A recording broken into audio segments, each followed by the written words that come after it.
Selon la croyance chrétienne, les représentants religieux juifs et les Romains arrêtèrent, crucifièrent et tuèrent Jésus. Plus tard, ce dernier revint à la vie et fut enfin élevé vers les cieux. Or, ce n'est pas le cas.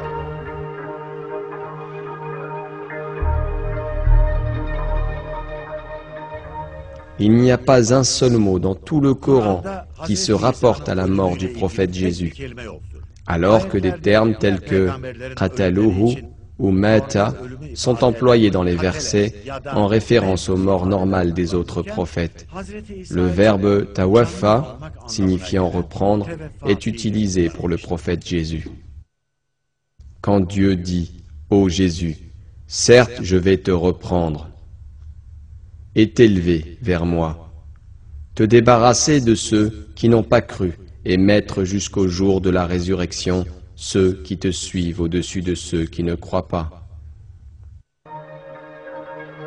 En arabe, le mot traduit par reprendre, ici ou causer la mort dans certaines traductions, vient de la racine tawaffa. En réalité, ce mot ne signifie pas mort, mais plutôt l'action de reprendre l'âme. Dans le Coran, reprendre l'âme ne signifie pas nécessairement la mort. Par exemple, dans le verset suivant, il est question de reprendre l'âme pendant le sommeil.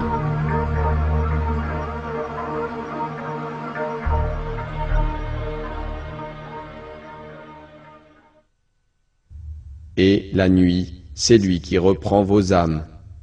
Et il sait ce que vous avez acquis pendant le jour. Puis, il vous ressuscite le jour afin que s'accomplisse le terme fixé.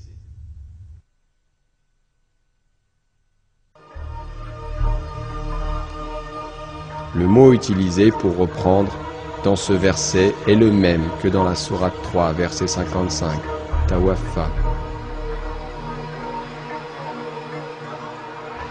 En d'autres termes, comme le clarifient ces versets, le prophète Jésus n'est pas mort, mais il fut élevé vers Dieu.